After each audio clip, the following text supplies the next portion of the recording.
नमस्कार, मैं विक्रम सिंह। क्लास आज का चालू करते हैं। आप सब मोल कॉन्सेप्ट में हैं और उसके न्यूमेरिकल बना रहे हैं। तो बेटा कल तक जो था उसमें का न्यूमेरिकल आपसे बन गया ना? बताइए, कल तक जो मैंने पढ़ाया था उसका न्यूमेरिकल बन गया? यदि कल तक का न्यूमेरिकल अगर आपसे बन गया है तो फिर कोई बात ही नहीं है, कोई प्रॉब्लम ही नहीं है। थोड़ा सा ध्यान रखिएगा कि क्लास चालू होने में कभी भी हमारे जो क्लासेस रहते हैं एक के बाद एक रहता है, तो थोड़ा सा कभी वो टॉपिक के वाइज कभी जल्दी कभी खत्म हो जाता है, कभी लेट से। तो आप बिल्कुल अपने टाइम पे आ जाया करें और वो पॉज बटन जो रहता है ना उसको दबा दिया करें। पॉज बटन मतलब ऐसे रहता है ना, ये प्ले करने का बटन है, तो प्ले बटन दबाओगे तो ये आ जाएगा। ये है मतलब वीडियो रन कर रही है और ये है मतलब रुकी हुई है। ठीक है, तो चलिए, एक्चुअली इसका मतलब ही रोकना है। ठीक है, तो चलिए, फिलहाल हमने जो न्यूमेरिकल्स बताए थे वो सब आपसे बन गए हैं। अब आज चलते हैं थोड़े आगे और कुछ न्यूमेरिकल्स और बनाते हैं। आज जो न्यूमेरिकल बनाओगे वो मोल कॉन्सेप्ट को समझाएगा, मोल कॉन्सेप्ट को सिखाएगा। सो मेरे साथ आप बने रहिए और एक एक करके अपना अपना सॉल्यूशन करते जाइएगा।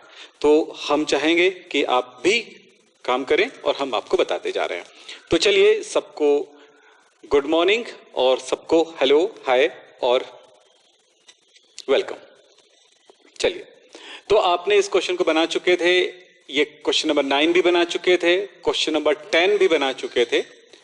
तो अब चलते हैं क्वेश्चन नंबर 11 की तरफ। मुझे लगता है कि क्वेश्चन नंबर 11 नहीं बनाए थे आप। तो क्वेश्चन नंबर 11 में बोला गया है 3 मोल अमोनिया गैस का एसटीपी पर आयतन ज्ञात करो। तो ये तो काफी आसान होगा। 3 मोल अमोनिया गैस का एसटीपी पर आयतन ज्ञात कीजिए। 3 मोल अमोनिया गैस का एसटीपी पर आयतन ज्ञात कीजिए। तो सॉल्व कैसे करना है? सॉल्व कर लो, सीधी सी बात है, बिल्कुल आसान सा जवाब है। यहां पर मोल लिखा हुआ है, अमोनिया गैस है, एसटीपी पर आयतन है। एसटीपी पर आयतन को वी से डिनोट कर रहे हो, मोल को एन से डिनोट कर रहे हो और अमोनिया है। तो चलिए, क्या मिला? तो गिवन क्या है, दिया क्या गया है? दिया गया है आपको n इज इक्वल टू 3 और क्या दिया गया है? वॉल्यूम। वॉल्यूम दिया, आपको कैलकुलेट करना है, फाइंड करना है, फाइंड करना है। बिल्कुल हमने कल तक देखा था वही है कुछ। तो मैं चाहता हूं कि एक लेवल तक आप बढ़ते जाएं मेरे साथ और देखते जाएं। तो चलिए, ये मिल गया। सो अब क्या करेंगे? एन की वैल्यू, अब हमारे पास फॉर्मूला क्या है? सब सारे बच्चों को पता है कि फॉर्मूला होता क्या है इसका। फॉर्मूला जो है एन और वी के बीच में संबंध के लिए ये लीजिए 22.4। सो आपको v कैलकुलेट करना है n इंटू 22.4 और जवाब मिल गया आपको v is equal to 3 into 22.4, यानी कि v इज इक्वल टू मिल गया है 4 तिया 12, 3 दूनी 6 7 और 3 दूनी 6।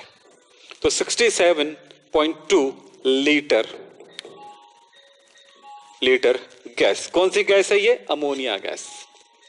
बिल्कुल आंसर आपको मिल गया। तो ऐसा कुछ आसान, आज ज्यादा आसान लगेगा लेकिन आज थोड़ी सी और आगे बढ़ना है। ठीक है, अच्छा 13 तक हो गया है बोल रहे हो, तो ये भी हो गया है जी, ये हो गया ना, 13 तक हो गया। तो चलो इसमें चलते हैं, क्वेश्चन नंबर 14 में चलते हैं डायरेक्ट, क्योंकि 13 तक तो हो गया है। ओके, मैंने देखा नहीं था, मुझे याद नहीं रहा। तो चलिए इस क्वेश्चन के तरफ चलते हैं। तो क्या लिखा है? Find 1 mole in water. Find करना है 1 मोल वाटर में क्या है। क्वेश्चन लिखा हुआ है 1 मोल जल में ज्ञात कीजिए। पहला क्वेश्चन लिखा हुआ है उसका द्रव्यमान, मास ज्ञात करना है, W ज्ञात करना है।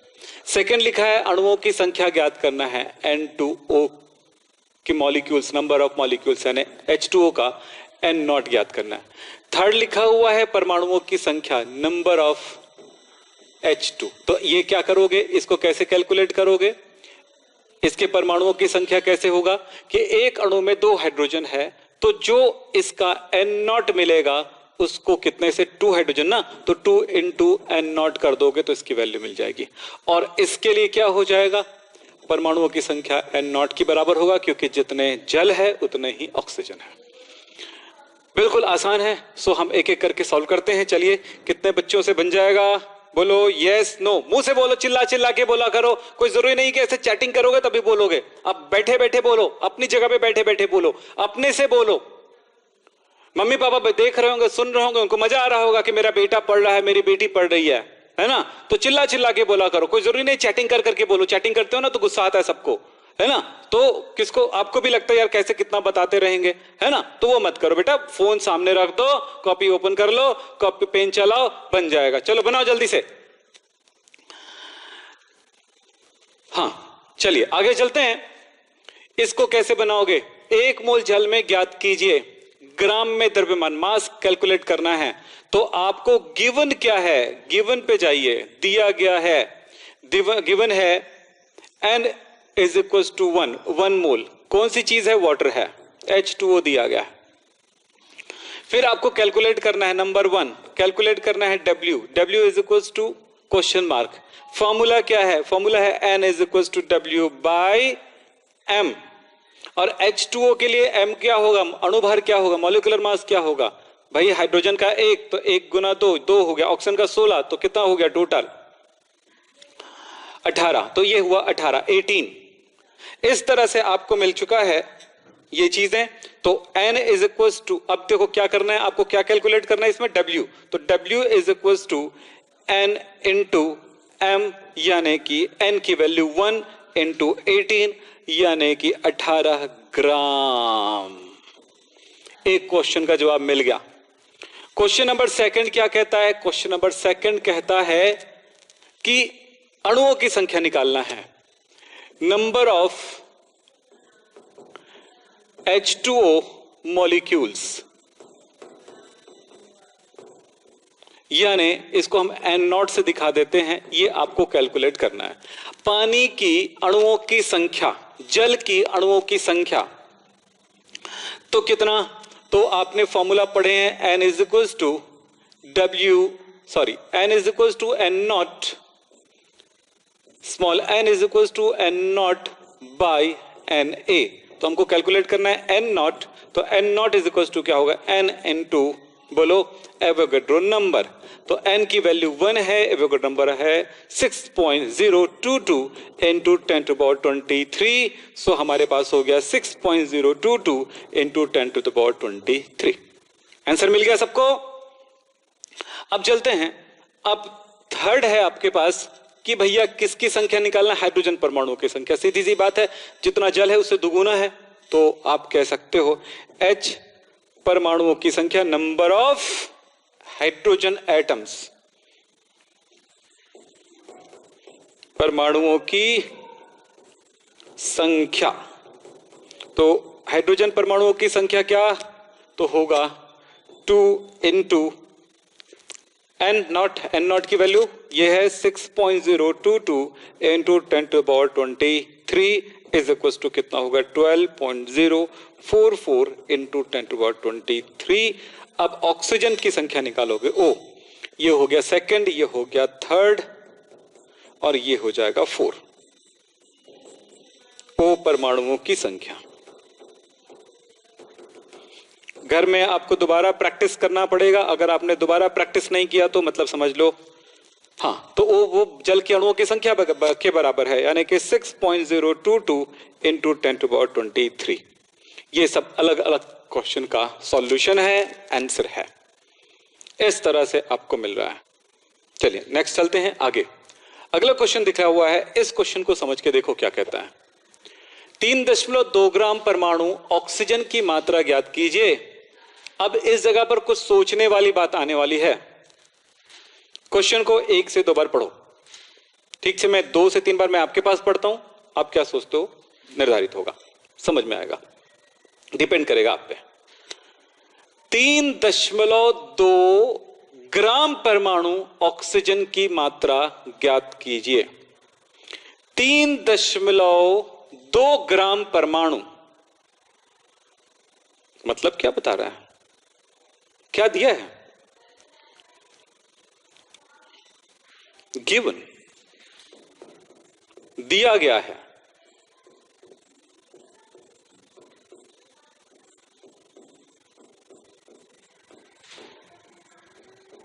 क्या दिया गया? 3.2 ग्राम परमाणु ऑक्सीजन, मतलब W इज इक्वल टू 3.2 ग्राम परमाणु ऑक्सीजन यानी कि O, मात्रा, मात्रा मतलब होता है मास यानी कि द्रव्यमान, वेट, इधर भी वेट, उधर भी वेट, इधर भी W, उधर भी W।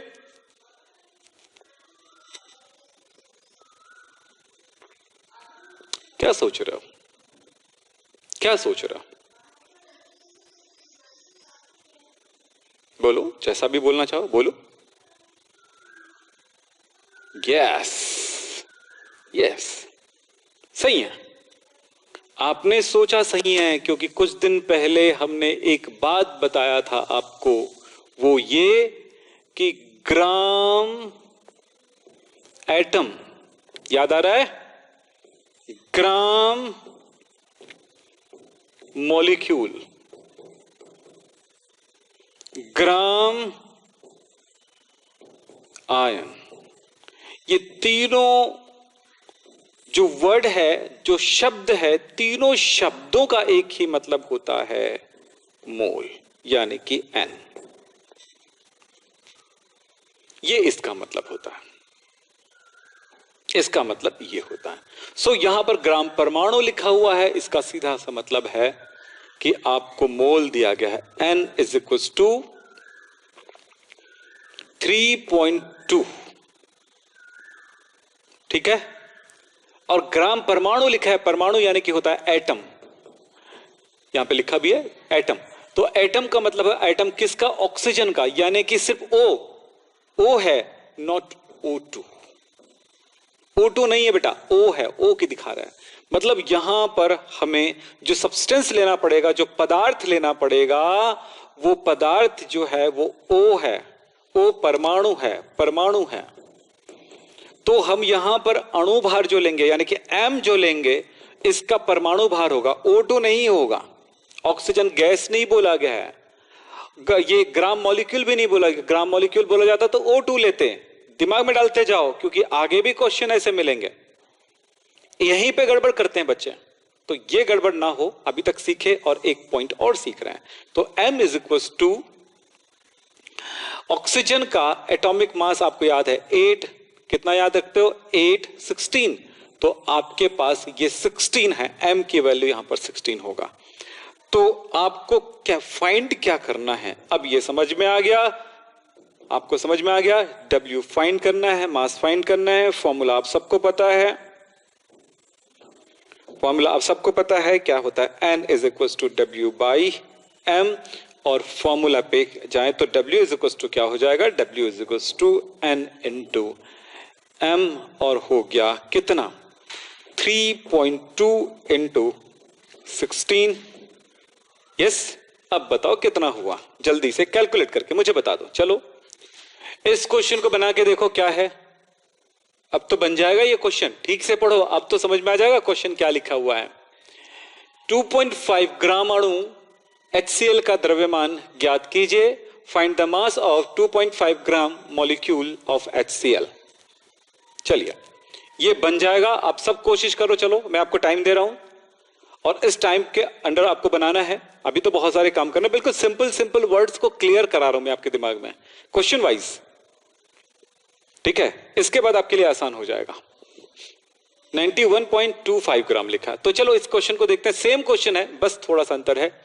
यहां पर लिखा है 2.5 ग्राम अणु HCl, मतलब यह है कि HCl के लिए मोल दिया गया है 2.5। तो HCl का क्या होगा? M is equal to, H का होता है 1 प्लस इसका मॉलिक्यूलर एटॉमिक मास होता है 35.5, यानी कि 36.5। हो गया, बन गया। मास कैलकुलेट करना है, मुझे लगता है कि अब बन गया, सबका सब बन गया। अब इधर मुझे बताने की जरूरत नहीं है, ठीक है। तो यहां पर भी क्या होगा? इन दोनों को मल्टीप्लाई करोगे तो आपका कितना है? 91.25। तो इसकी वैल्यू आ जाएगी। तो ठीक है, फॉर्मूला तो यही लगना है, सारे बच्चे बना सकते हैं इस क्वेश्चन को। सो इस तरह से मोल से आपका रिश्ता जुड़ रहा है। मेरा काम था कि आपको मोल से रिश्ता जोड़ने का। जब आपकी स्कूल खुलेगी, जब स्कूल में जाएंगे ना, तो आप एक अच्छे कॉन्फिडेंस के साथ जाएंगे, आपका कॉन्फिडेंस हाई रहेगा, इसी वजह से हाई रहेगा। सो चलें, हाँ जी, चलिए आगे चलते हैं। यहां पर देखो क्वेश्चन है कि सोडियम के एक परमाणु का तथा CO2 के एक अणु का द्रव्यमान ज्ञात कीजिए। दो क्वेश्चन है, एक क्वेश्चन नहीं है। क्या लिखा है? फाइंड द मास ऑफ, द्रव्यमान ज्ञात कीजिए। द्रव्यमान ज्ञात कीजिए किसका? पहला लिखा हुआ है सोडियम के एक परमाणु का और दूसरा लिखा हुआ है CO2 के एक अणु का। तो सबसे पहले एक क्वेश्चन को कवर करते हैं। Find the mass of 1 atom of sodium. इस क्वेश्चन को सॉल्व करते हैं। इसके लिए कौन सा फॉर्मूला है, क्या आपको याद आ रहा है? मास ऑफ 1 एटम, एक परमाणु का द्रव्यमान। बोलो, याद आ रहा है फॉर्मूला? मास ऑफ 1 एटम याद आ गया? बोलो, गिवन, जो भी है गिवन क्या है? सीधी सी बात है, सोडियम एटम। अब इधर आपके दिमाग के अंदर क्या चलेगा? सोडियम का सिंबल है Na और आपने याद किए हैं 1123। यहां पर कुछ नहीं दिया गया, आपके दिमाग से निकलेगा ये चीज। कर ये Na कहां से आया, ये 11 कहां से आया, 23 कहां से आया, वो नहीं। वो तो आपको पूरी क्लासेस हुई है।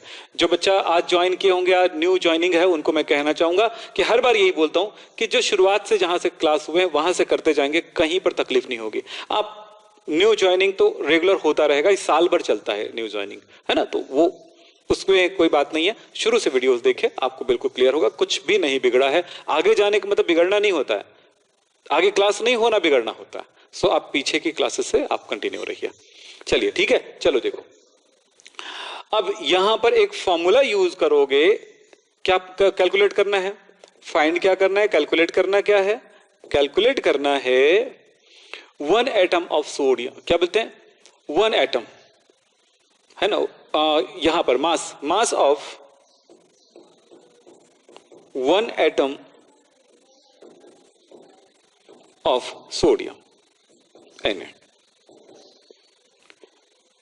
एक सोडियम परमाणु का द्रव्यमान, मैं यह भी लिख देता हूं। चलो आप लोग अपना काम करके रखिए, मुझे बताना है। एक सोडियम परमाणु का द्रव्यमान बताना है। तो कैसे निकालते हो बताओ, कैसे कैलकुलेट करते हो? एटॉमिक मास को आप किससे डिनोट करते हो बेटा? ए से, ध्यान रखिएगा, डिवाइडेड बाय एन नॉट। अब एन नॉट क्या है सबको पता है, एवोगैड्रो नंबर है। बच्चे ने निकालने की कोशिश किया और निकाला भी, आंसर सही दिए हैं। चलो आपको सब याद आ रहा है ना? Very good. तो अब बन तो गया यार, अब क्या बताऊं मैं? तो कैसे करोगे बेटा? चलो ये कितना है? 23 by 6.022 into 10 to the power 23। चलो कितना आएगा? 23 बाय 6.022 कितना होगा?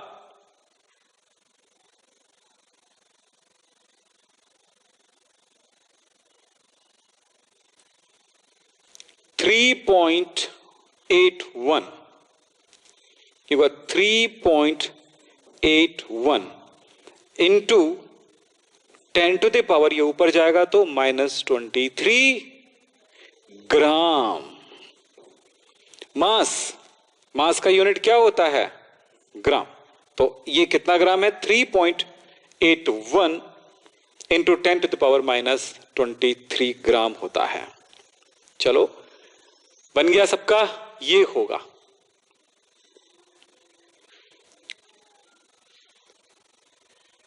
ठीक है, ये होगा आंसर बेटा। चलें और क्या होगा? हम चलते हैं नेक्स्ट। चलें, आप इसे नोट कर लीजिएगा, पॉज करके नोट कर लो। जब भी आपको लगता है कि नोट करना है तो वीडियो थोड़ी सी पॉज कर लिया करो। लाइव क्लास है, पॉज करने में कोई लॉस नहीं है। अगर आपको नोट करना है तो कॉपी में नोट करते चलो, कोई प्रॉब्लम नहीं है, अच्छी बात होती है। तो चलो आगे चलते हैं। पर एक बार जब चलते हो ना, पहली बार पढ़ते हो ना, जब मैं लाइव में होते हो आप, तो उस टाइम पॉज प्ले मत किया करो। एक बार पढ़ने के बाद दोबारा रिवाइजली पॉज प्ले किया करो, इससे ज्यादा अच्छा रहेगा। सेकंड क्वेश्चन भी है इसमें, ये वाला, 1 मॉलिक्यूल ऑफ CO2। तो आपको इसमें भी गिवन क्या है, बोलो? CO2 यार। CO2 का मॉलिक्यूलर मास कितना निकलता है? यहां पर मॉलिक्यूलर मास होगा, कैपिटल M से दर्शा सकते हैं, तो कितना होगा? 44। आप सबको कैलकुलेट करने आता है? अब क्या बताएं, इसका क्या करना है?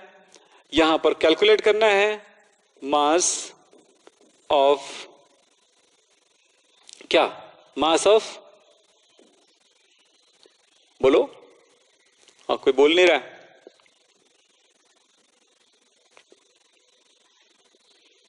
One molecule of CO2, CO2 के एक अणु का द्रव्यमान। ठीक है, सो इसको हमने कैसे करने हैं? तो इसके लिए क्या मैंने बोला, CO2 के एक अणु का द्रव्यमान बराबर क्या होगा? अणु भार m बाई वही एवोगाड्रो नंबर 022 इंटू 10⁻23। तो क्या हुआ, बोलो? 44 divided by 6.022 into 10⁻23। 44 divided by 6.022 कितना होगा? कैलकुलेट करो।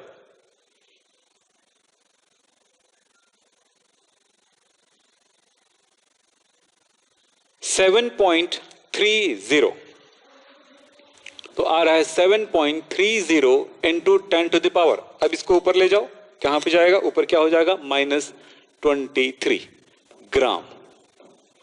ये इसका आंसर है। तो दो क्वेश्चन था एक ही में। अब इस तरह से क्वेश्चन भी मिलते हैं एक साथ। तो चलिए, इसकी मेमोरी खत्म हो गई थी। चलो नेक्स्ट क्वेश्चन। नेक्स्ट क्वेश्चन है ये। इस क्वेश्चन को सॉल्व करके देखिए, बनाइए, बताइए कैसे बनेगा ये। चलो बोलो, इस क्वेश्चन को कैसे बनाएंगे? लाइव क्लास में यही एक ड्रॉबैक होता है कि जब लाइव क्लास चल रहा होता है, कोई मशीनें काम करना बंद कर देता है ना, तो उस टाइम मशीनों की जो काम चालू होता है मशीन के पीछे, वो सब देखने को मिलता है। जब रिकॉर्ड करके देते हैं, यानी कि एडिट करके देते हैं, तो ये सबको काट देते हैं हम लोग। चलो ठीक है, आगे चलते हैं। ये क्वेश्चन जो है, पढ़ो क्या लिखा हुआ है। 0.9 ग्राम जल में हाइड्रोजन तथा ऑक्सीजन के कितने परमाणु हैं? How many atoms of hydrogen and oxygen are in 0.9 grams of water. तो कैसे? मुझे लगता है कि ये क्वेश्चन बन जाएगा। आप इसे नोट कर लीजिए और बनाते रहिए। चलो बना के देख सकते हो, बन जाएगा। कितने बच्चों को लगता है कि बन जाएगा? चिल्ला के बोलो, बन जाएगा। बन जाएगा? घर में चिल्लाओ ना यार, कैसे सोए हुए हो, बोलो। हाँ जी, घर में सुने तो मजा आएगा ना। बच्चे, पेरेंट्स को भी लगेगा मैंने पैसा दिए हैं तो मेरा बच्चा पढ़ भी रहा है। यस, तो चलो, हमारे क्लासरूम में ऐसे ही चिल्लाते हैं हमारे बच्चे लोग, जोर जोर से। ठीक है, अभी लॉकडाउन है, घर में बैठे हैं, जिस दिन आएंगे उस दिन सुनना आप लोग, जोर जोर से साउंड आएगा। चलो नेक्स्ट क्वेश्चन, ये बन जाएगा, कोई प्रॉब्लम नहीं है। W की वैल्यू दी गई है इस क्वेश्चन में, इसमें भी बन जाएगा। क्या लिखा हुआ है? 64 ग्राम फास्फोरस में फास्फोरस के परमाणुओं की संख्या निकालना है, अणुओं की संख्या निकालना है, number of atoms, number of molecules calculate करना है। कैसे कैलकुलेट करोगे? आपको पता है, बस इतना ही है कि यहां पे ग्राम में वैल्यू दी गई है, तो N is equal to W/M। दूसरी बात, N is equal to N0/Na। बन जाएगा सबसे। मैं क्वेश्चन दे रहा हूं, आप इसको नोट कर लीजिए। इस क्वेश्चन को नोट कर लो। फिर मैं कह रहा हूं कि ये क्या होगा, दोनों फॉर्मूलों को मिक्स करके हमने बनाते तो कौन सा बनता है? W/M is equal to N0/Na। बन जाएगा सबसे। N0 निकल जाएगा तो P की संख्या निकल जाएगी, P4 की संख्या निकल जाएगी। N0 निकलेगा तो P4 की संख्या निकल जाएगी, यानी कि P4 मतलब मॉलिक्यूल की, अणुओं की संख्या निकल जाएगी। और एटम की संख्या निकालना है तो number of atom of P, है ना, पी एटम की संख्या क्या होगा, जो एन नॉट मिलेगा उसको 4 से मल्टीप्लाई कर देना, हो गया। इससे ज्यादा नहीं, इससे ज्यादा बताएंगे तो मजा नहीं आएगा। हाँ मनोज पाल बोल रहे हैं बन जाएगा। ओके चलो नेक्स्ट क्वेश्चन, ये मजेदार है, चलो इसको कैसे करोगे। 1.6 ग्राम मीथेन में कितने इलेक्ट्रॉन हैं? 1.6 ग्राम मीथेन में कितने इलेक्ट्रॉन हैं? चलिए वीडियो के साथ एक क्लासरूम में जाते हो तो टीचर अगर आपको इस तरह से चीजें दे रहे हैं तो उसको आप नोट करते जाओ और उसको लिखते जाओ। अब यहां पर जो बोला गया उस पर ध्यान देना। 1.6 ग्राम मीथेन में कितने इलेक्ट्रॉन हैं? चलो कोशिश करो कैसे बनेगा। न्यूमेरिकल में बेटा आपको टाइम देना जरूरी रहता है हमें।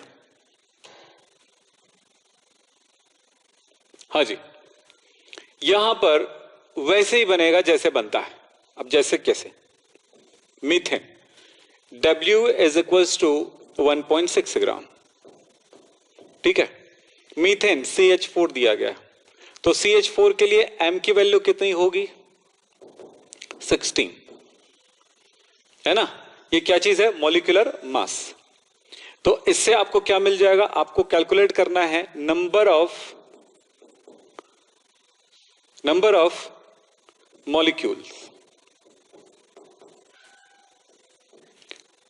अणुओं की संख्या ऑफ CH4। CH4 के अणुओं की संख्या को हम क्या मान लेंगे? N0। फॉर्मूला हमारे पास क्या है बोलो? ये पता चल गया तो हमारा काम आगे निकल जाएगा। चलो क्या होगा? N0 by Na is equal to W by M। तो बोलो क्या होगा? N0 is equal to W into Na by M। W कितना दिया है भैया? 1.6 into Na 6.022 into 10 to the power 23 divided by 16। बोलो कितना होगा? ये 1.6 और ये 16, तो ये 1 जा ये 10 जा। यस, एक बार 10 बार 10 टाइम जाएगा। तो जब 10 टाइम जाएगा तो इतना बटा 10 हो गया। 10 मतलब इसमें ऊपर जाएगा तो -1 हो जाएगा। तो कितना हो जाएगा? ये हो गया आपके पास 6.022 इंटू 10 टू द पावर, मैं यहां पर लिख दूं, इज इक्वल टू कितना? 6.022 into 10 to the power 22 molecules. ये इतने मॉलिक्यूल्स मिल रहे हैं, इतने अणुओं की संख्या मिल रही है। हमें क्या पता लगाना है? Number of electrons. तो आप क्या जानते हो? आपने कार्बन के बारे में जाना 612 और हाइड्रोजन के बारे में जानते हो कि 11। तो ये जो है एटॉमिक नंबर होता है, एटॉमिक नंबर। और एटॉमिक नंबर होता है नंबर ऑफ इलेक्ट्रॉन्स, यानी इलेक्ट्रॉनों की संख्या होती है। ओके, परमाणु संख्या, परमाणु क्रमांक बराबर इलेक्ट्रॉनों की संख्या। सो एक CH4 में इलेक्ट्रॉनों की संख्या, एक CH4 में इलेक्ट्रॉनों की संख्या कितनी होगी? एक C है तो 6 होगा, एक कार्बन का 6 इलेक्ट्रॉन। हाइड्रोजन का एक एटॉमिक नंबर है और 4 इलेक्ट्रॉन हो जाएंगे। 4 हाइड्रोजन हो तो 4 इलेक्ट्रॉन हो जाएगा। ये हो गया 4, तो टोटल कितना हो गया भैया? 10 इलेक्ट्रॉन हो गया। कितना इलेक्ट्रॉन हो गया? 10 इलेक्ट्रॉन। तो इलेक्ट्रॉनों की संख्या 10 हो गई। 10 इलेक्ट्रॉन, इलेक्ट्रॉन को E माइनस से डिनोट करते हैं। बन जाएगा, लिखे हैं बच्चों ने। अब क्या बताना है? अब मुझे पता लगाना है कि इसमें इलेक्ट्रॉन कितने हैं। तो भाई कितने CH4 है हमारे पास? CH4 की संख्या कितनी है? CH4 की संख्या इतनी है और हर एक में कितना इलेक्ट्रॉन है? 10 इलेक्ट्रॉन है। समझ में आ गई? हर एक में कितना इलेक्ट्रॉन है? 10 इलेक्ट्रॉन है। तो कितना होगा? तो कुल इलेक्ट्रॉनों की संख्या बराबर क्या लिखोगे? इतने मॉलिक्यूल है, हर एक में कितने इलेक्ट्रॉन है, तो इंटू 10 कर दो यार। तो क्या हुआ? 10 इंटू 6.022 इंटू 10⁻22 है ये, सो हो जाएगा 6 गुना करो तो 60 हो गया, तो दशमलव किधर ले आओ, पॉइंट को इधर ले आओ, तो क्या 0.022 इंटू इसके साथ मल्टीप्लाई कर दिया तो 10⁻23 इलेक्ट्रॉन्स। इस तरह से अब इस टाइप का क्वेश्चन आपसे आसानी से बन जाएंगे। वैसे ही आपको number of electrons, number of protons, number of neutrons भी पूछे जाते हैं। ठीक है, तो इलेक्ट्रॉन कितने हैं वो अगर पता चल गया तो number of electron, number of proton, number of neutrons calculate कर सकते हो। चलो ठीक है, चलो इसी तरह से बनता है सब चीज। तो हम चाहते हैं कि आप इनके साथ संबंध जोड़ो, इनके साथ रिलेशनशिप जोड़ो, इनके साथ दोस्ती जोड़ो, इनके साथ रिश्ता जोड़ो। रिश्ता जब जितना प्रगाढ़ होगा मोल के साथ, रिश्ता जितना नजदीकी का होगा, रिश्ता जितना इनके साथ दिल से लगेगा, उतना ही ज्यादा आप बेहतर केमिस्ट्री को कर पाओगे। सो ये चैप्टर का एक महत्वपूर्ण पार्ट है क्या, मोल कॉन्सेप्ट। ठीक है, कुछ एक बच्चे मुझसे पूछते हैं कि सर यूट्यूब में आप भेदभाव करते हो फ्री क्लास देने में। कल भी एक बच्चे ने कमेंट किया था। मैं कहता हूं बेटा हम भेदभाव नहीं करते हैं, आपको मजबूरी मैंने अब यहां पे नहीं बुलाया। जो बच्चा पढ़ने वाला होता है ना, वो फ्री की चीजें नहीं ढूंढता है। जिस बच्चे को वो चाहिए होता है ना, वो फ्री की चीजें नहीं ढूंढता है।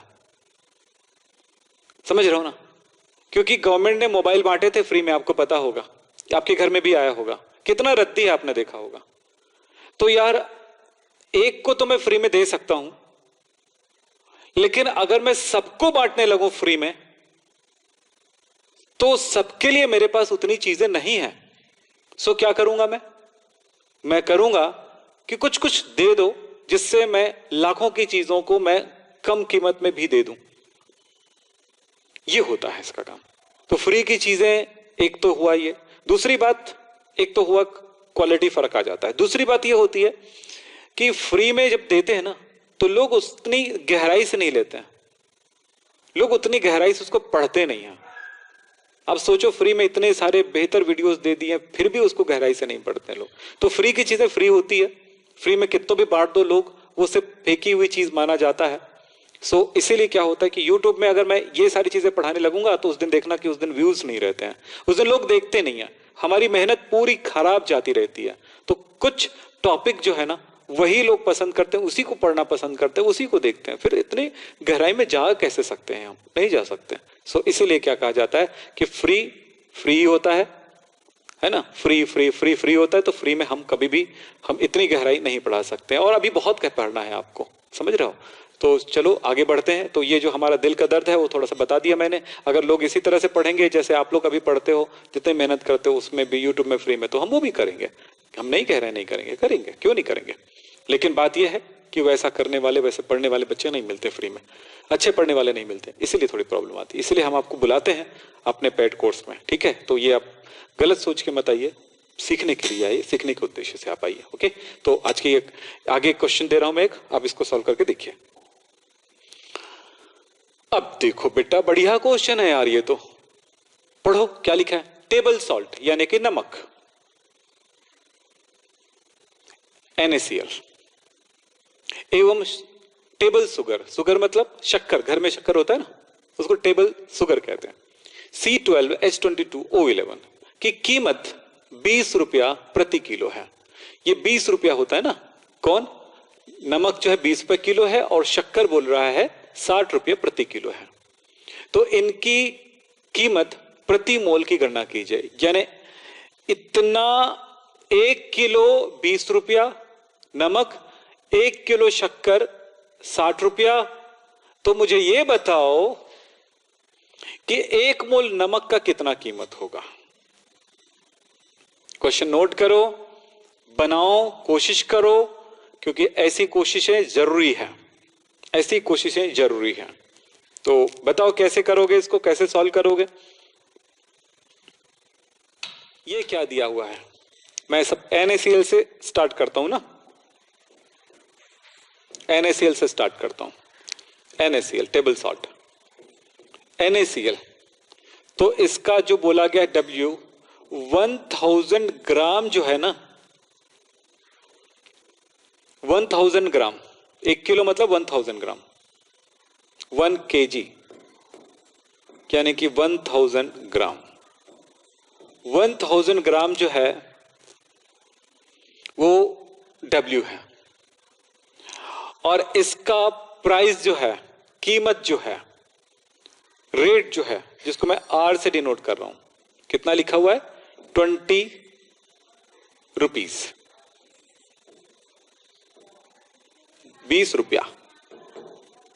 ठीक है, इसका जो प्राइस है वो कितना है? प्राइस को मैंने कैसे लिखा है? रेट को कैसा लिखा है? प्राइस को कैसा लिखा है? इस तरह से लिखा है, कीमत जो है। अब यहां पर यह समझना है कि 1000 का इतना है। एक काम करते हैं, ये कितना मोल है ये पता लगा लेते हैं। तो ये मोलों की संख्या कितनी है? तो मोल के लिए फॉर्मूला क्या हुआ? N is equal to W by M। तो W कितना है? 1000, और M क्या आएगा NaCl का? NaCl का M आएगा सोडियम 23, क्लोरीन 35.5, ठीक है, इज इक्वल टू 58.5। तो ये हो गया 58.5। आप कैलकुलेट करके देख लो कितना आता है।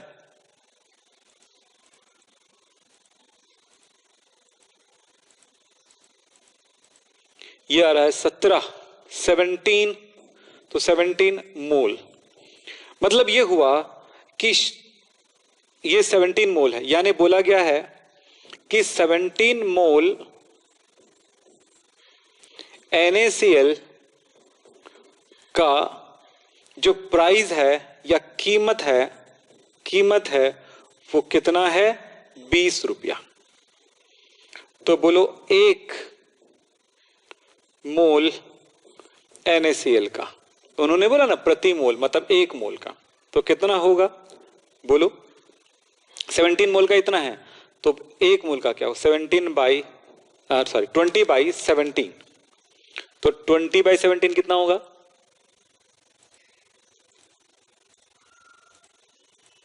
ये होगा 1.17 रुपये।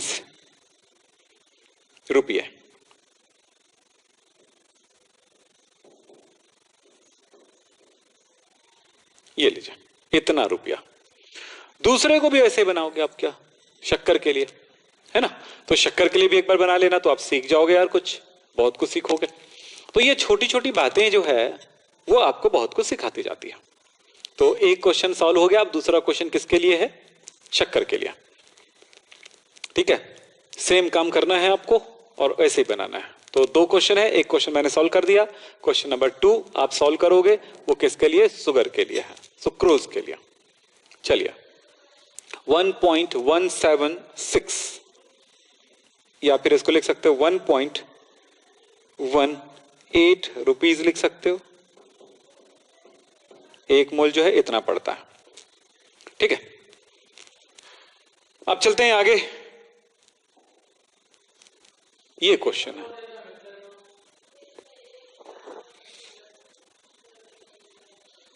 चलिए क्वेश्चन नोट करिए जल्दी से जी। 1.17 रुपीज पर मोल। ठीक है, ओके ब्रिजेंद्र पाल, ठीक है बेटा, बताओ जल्दी से। 273 केल्विन एवं 2 एटमॉस्फेरिक प्रेशर पर 350 सेंटीमीटर क्यूब NH3 में उपस्थित अणुओं की संख्या की गणना करो।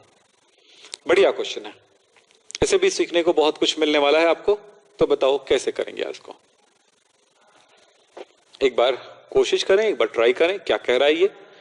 ऐसे क्वेश्चन के लिए आपको साइंस में बहुत कुछ जानना पड़ेगा, और आपने 9th-10th में कुछ पढ़ाई की हो उसका भी यूज करना पड़ेगा, क्योंकि और 11th में तो पढ़ोगे ही पढ़ोगे। ये थोड़े से और लेवल आगे जाके बात कर रहा है।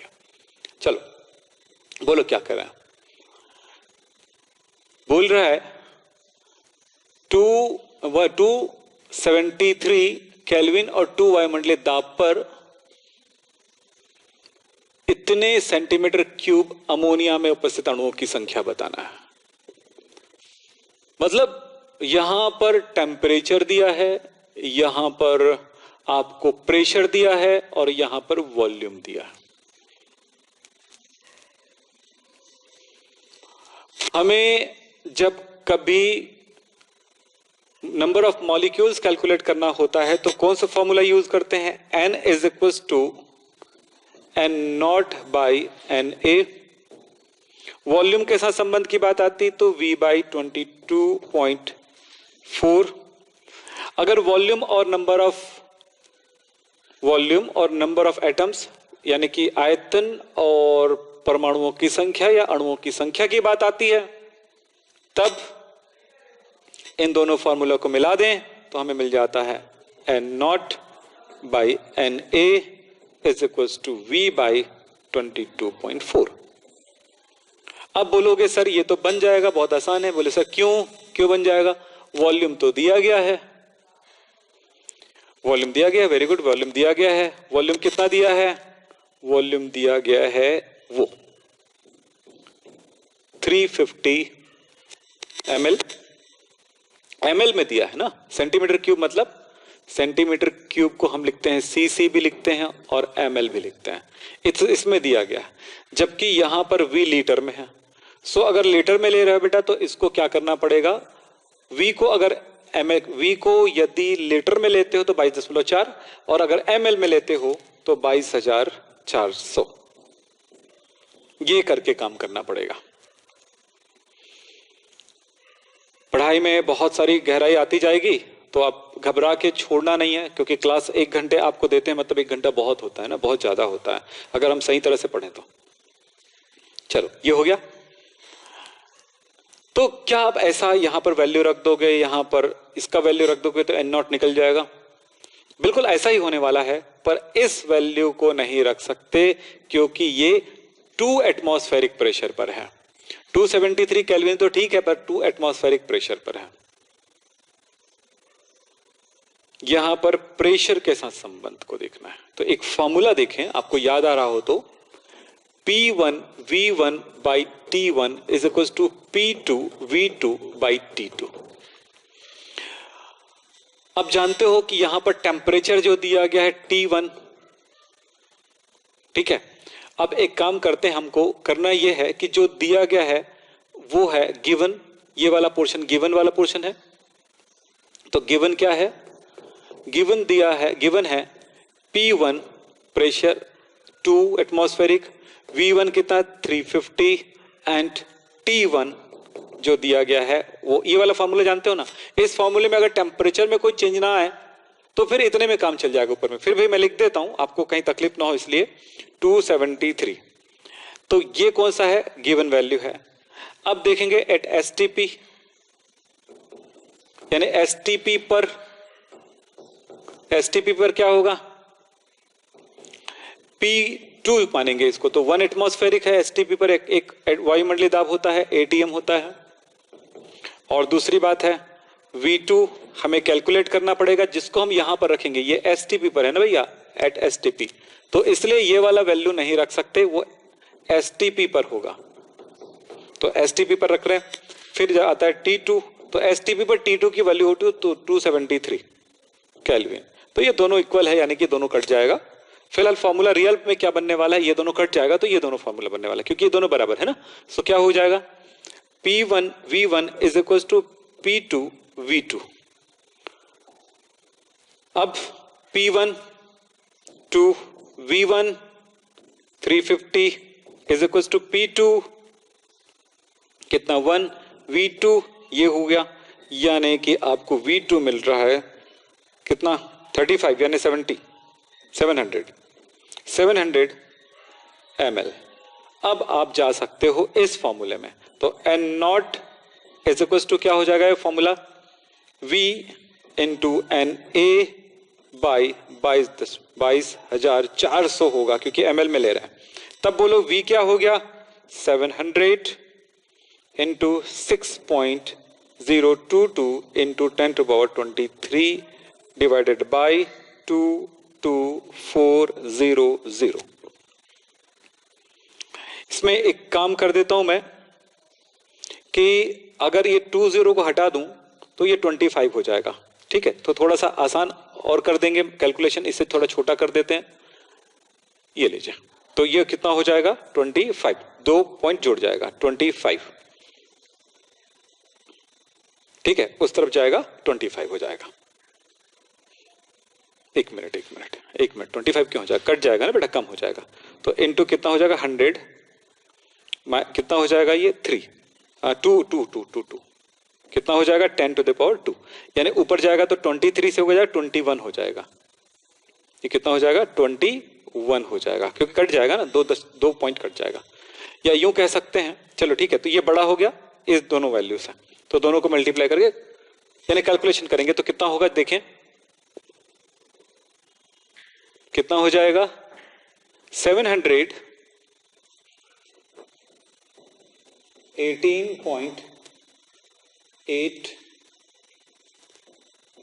into 10⁻21 इतनी।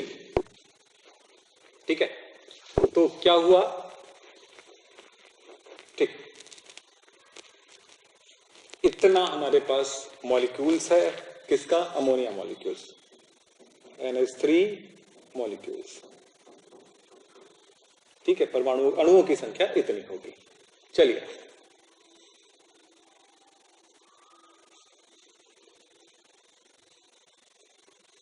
सीसी में ले, तो सीसी और एमएल सेम है बेटा, एमएल सीसी, किसी को कहते हैं सी, ये तीनों सेम है। 1 litre is equal to 1000 ml होता है। ठीक है, चलो कितना लिखा है, हाँ जी। और अगर आप लोग उसको लीटर में ही ले रहे हो, इसको लीटर में ही ले रहे हो, तो कैसे लिखोगे 350, अगर लीटर में ले रहे हो 22.4 लेना है, तो लीटर में लेने के लिए क्या करोगे, 1000 से डिवाइड कर दोगे, तो कितना होगा 0.123, तो 0.350 हो जाएगा, ये लीटर हो जाएगा, ऐसा लेते हो। तो फिर ये कितना 22,400 लिखने की जरूरत नहीं पड़ेगी, ओनली कितना लिखना पड़ेगा, ओनली 22.4 लिखना पड़ेगा। दोनों में सब में आंसर उतना ही आएगा, इक्वल आएगा, आप चेक कर लेना। ठीक है, चलो ये होता है इस टॉपिक के लिए। कुछ क्वेश्चंस और मिलेंगे, जैसे ये वाला क्वेश्चन बहुत बढ़िया क्वेश्चन है, इस क्वेश्चन को करने के बाद हम लास्ट करेंगे। तो देखें, ये फाइनल क्वेश्चन है आपका, निम्नलिखित को उनकी बढ़ती हुई ग्रामों में मात्रा के क्रम में लिखिए। कैसे, निम्नलिखित को उनकी बढ़ती हुई ग्रामों में मात्रा के क्रम में लिखिए, कैसे लिखेंगे। पहला, सिल्वर का एक परमाणु है ना, मतलब ग्रामों में मात्रा के क्रम में, यानी ग्रामों के मास के क्रम में लिखना है। तो सबका क्या निकालेंगे, सबका कैलकुलेट करेंगे W, सबका W कैलकुलेट करेंगे। तो क्या हो, सिल्वर का एक परमाणु का मास कितना होगा, आपको पता है ना, ये आप कैलकुलेट करोगे। दूसरा है 1 ग्राम, 1 ग्राम परमाणु, ग्राम परमाणु मतलब 1 मोल का, देखो क्या दिया है, 1 परमाणु। सिल्वर के परमाणु का मास पता लगाओगे, यहां पे सेकंड में लिखा है इनको N, ये ग्राम परमाणु का मतलब होता है N दिया है, उसको W कैलकुलेट करोगे इसका। फिर लिखा हुआ है 1 मोल कैल्शियम, यहां पर भी 1 मोल, N इज इक्वल टू 1 है, तो यहां पर भी N इज इक्वल टू 1 दिया गया है, N इज इक्वल टू 1 है, N इज इक्वल टू 1 है। फिर इसका W कैलकुलेट करोगे। इसमें देखो 1 मोल ऑक्सीजन अणु, मतलब यहां पर भी N इज इक्वल टू 1 है, W कैलकुलेट करोगे। यहां पर लिखा है 10⁻23 परमाणु कार्बन का मास कितना होगा, तो यहां पर ये जो दिया है, क्या चीज दिया है, यहां पर दिया है N0 दिया गया है, N0, और यहां पे लिखा है 1 ग्राम परमाणु, यहां पर W दिया गया है, तो W इसको कैलकुलेट करने की जरूरत नहीं पड़ेगी। फर्स्ट, सिल्वर का एक परमाणु, सिल्वर का एक परमाणु कैसे होगा, तो कैसे करोगे, इसके लिए 1 के लिए 1 एटम ऑफ सिल्वर, सिल्वर यानी मैं सिल्वर को Ag से दर्शा देता हूं, Ag का एक परमाणु का द्रव्यमान, ये ज्ञात करना है, कैलकुलेट करना है। तो कितना होगा बोलो। इसके लिए एटॉमिक मास 108 होता है बाई 6.022 इंटू 10^23। अब कैलकुलेट कर लेना। सेकंड को सॉल्व करना है। नाइट्रोजन ग्राम परमाणु, नाइट्रोजन परमाणु लिखा है, एटम लिखा है, मतलब एन होगा। तो इसके लिए एम की वैल्यू कितनी होगी, अणुभार की वैल्यू कितनी होगी, 14 ओनली, परमाणु भार माना जाएगा। तो इसके लिए क्या होगा, W is equal to N into M.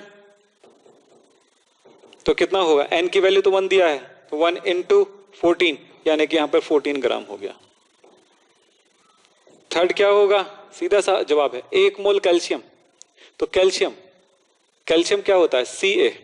तो आपने याद किए 40, ये तो 40 मिल गया इसका, 40 Ca20, तो 40 मिल गया।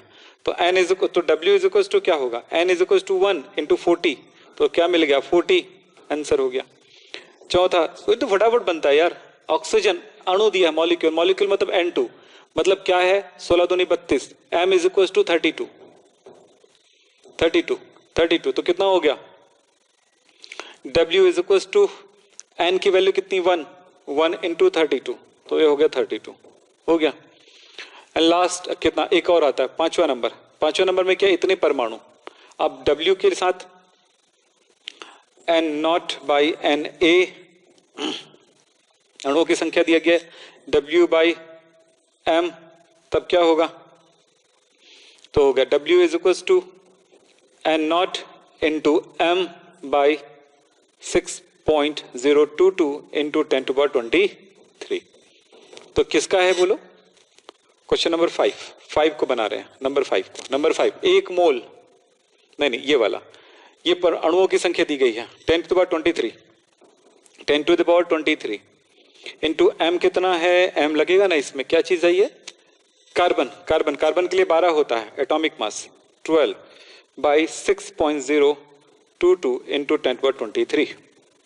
इधर ये 20, ये वाला कट गया, और ये 6 कम 6 दूनी 12, तो इसका मतलब 2 आ गया, W की वैल्यू 2 आ गया। कितना आसान है यार, बस मैं बताते जा रहा हूं आपको इसीलिए। फिर बोलता है 1 ग्राम आयरन W, 1 ग्राम परमाणु ने लिखा ना ग्राम, तो इसका मतलब है W is equal to, number कौन सा है ये 6 का answer W is equal to कितना, एक ही ग्राम होगा। तो सबका हम ग्राम में वैल्यू कैलकुलेट कर लिए जितना पूछा गया। अब इसने बोला गया है बढ़ती हुई मात्रा के हिसाब से आपको रखना है। तो चलिए सबका वैल्यू मिल चुका है, तो सबसे कम वैल्यू किसका है, देखो सबसे कम ये इतना बटा ये, तो सबसे कम ये होगा, तो 1 वाला सबसे कम है, ये 14 है, ये 40 है, 23 है, 32 है, और वो 2 है, तो और वो 1 है, तो 1। इसके बाद इससे बड़ा कौन सा नंबर है ये, 5th वाला, 6th वाला होगा। फिर उससे बड़ा कौन सा होगा, बढ़ती हुई बोला है ना, तो बढ़ते हुए क्रम में 2 हो गया, 1 हो गया, देखो ये छोटा कैलकुलेट करो, और इससे बड़ा ये, और उससे बड़ा नंबर 5 वाला, और उससे बड़ा कौन सा होगा 5, ये 14 वाला, 3 सेकंड वाला, और उससे बड़ा कौन सा होगा 14 के बाद ये 4 वाला, और उससे बड़ा कौन सा होगा ये 3 वाला। ये इसी ऑर्डर में जमाना है आपको। ऐसे क्वेश्चन MCQs वगैरह आते हैं, उसको भी सॉल्व करने के लिए जरूरत पड़ेगी आपको। मोल से संबंधित मैंने कॉन्सेप्ट बहुत ही इजी वे में आपको समझाने की कोशिश किया है। और भी चीजें बुक में है, बुक खोलो बेटा, मुझसे क्यों मांगते हो हर चीज, थोड़ा बुक खोलो, आप पुस्तक खोलो यार। इतना क्यों कि पुस्तकों से नाता ही तोड़ दियो हो। पुस्तकों से जब नाता तोड़ दोगे ना, तो सबसे बड़ा साथी जो है वही है, ना गूगल ना कुछ और। सबसे बड़ा साथी हमेशा बुक ही होता है। जितने भी अच्छे लोग हैं, जितने भी एक्सपर्ट्स हैं, वो कहीं ना कहीं कभी ना कभी वो पुस्तक देखते ही हैं और डेली पुस्तकें पढ़ते हैं, अलग अलग तरह की पुस्तकें। उनको अपना काम होता है, वो करते हैं और पुस्तकों की का उपयोग करते हैं, और पुस्तकें वो लिखते भी हैं। तो जब पुस्तक पढ़ोगे नहीं तो लिखोगे कैसे, ये भी तो सोचो। तो सब करो। तो आज इतना ही, आज की क्लास यहीं पे समाप्त करेंगे। नमस्कार, थैंक यू, फिर मिलेंगे कल। तब तक के लिए अलविदा। Thank you.